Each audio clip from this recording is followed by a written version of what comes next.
Well, by now I'm sure you've heard Ford has released the official horsepower torque numbers for the 2020 GT500.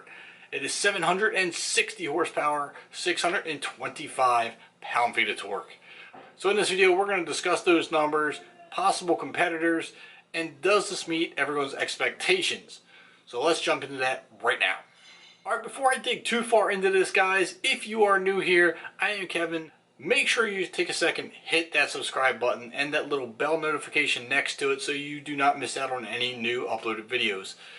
Now, back to the subject at hand, 760 horsepower. Well, guess what?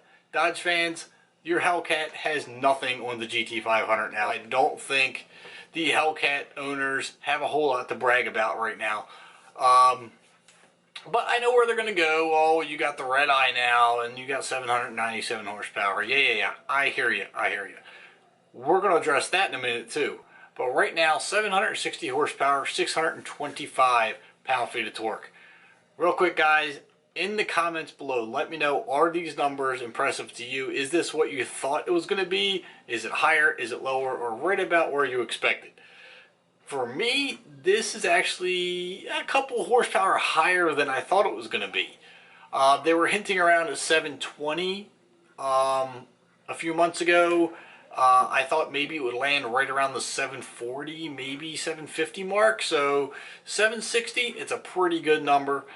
625 torque, that is, I mean, that's a good number as well. Don't get me wrong. I thought it'd be a little bit higher, but 625 torque, very impressive number. This car is going to roll.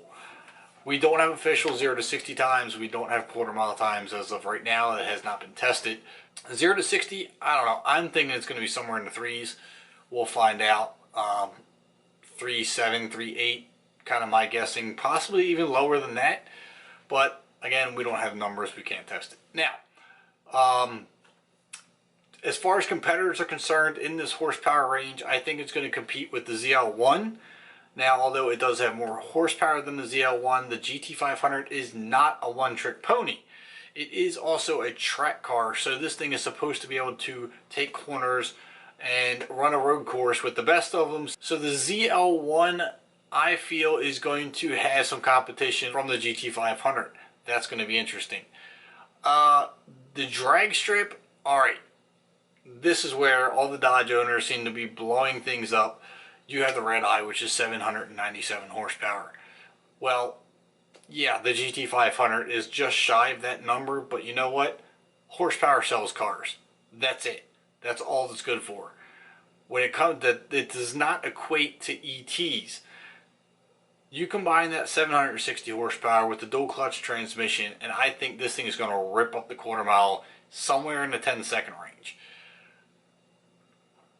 Now, for the longest time you've heard Ford executives saying Venom kills demons. What does that mean? Well, do I think they went directly after the demon? No, I don't. Do I feel like this is a competitor for the demon? Absolutely not.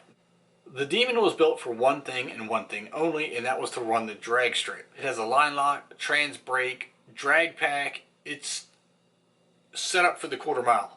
That's it. And honestly, we've already seen demons getting beat on the street by ZL1s. So do I think a GT500 can outrun it? I don't know. It's hard to say. But what I do know is I've yet to see a stock, and I emphasize stock, demon get out of the 10s. So I think the GT500 could be in the 10s with it. Where, I don't know. I don't think it's a direct competitor, so I don't feel like it's even a discussion at this point. What I do believe is the GT500 is going to be a monster. The big question mark, is it going to be worth the money? That question's only going to be answered when we find out what the price tag on this is going to be. 760 horsepower is nice, but if you're going to charge $100,000 for it, it's no longer worth the money. It has to be priced right to be worth it. Guys, if it goes above $80,000, here's the thing. I would probably just buy a GT, slap a VMP Gen 3 blower on it, and you have exceeded that horsepower rating, and then all you have to do is suspension work.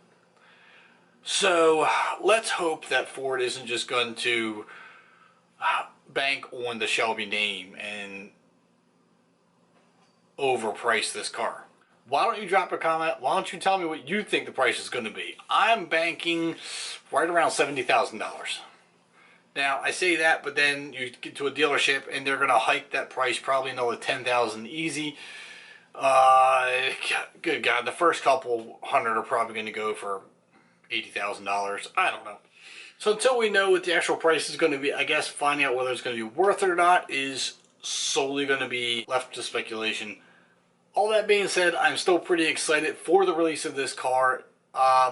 Probably why I'm wearing the Grabber lime green shirt. Purely coincidence, by the way. But it is a pretty cool car. I'm very excited for it. I can't wait to find out what the times are going to be. And I think it's going to be pretty impressive. Leave your comments below. Let me know what you think. Don't forget that subscribe button. And if you've enjoyed the video, which I hope you have, give it that good little thumbs up. And I will catch you guys next time.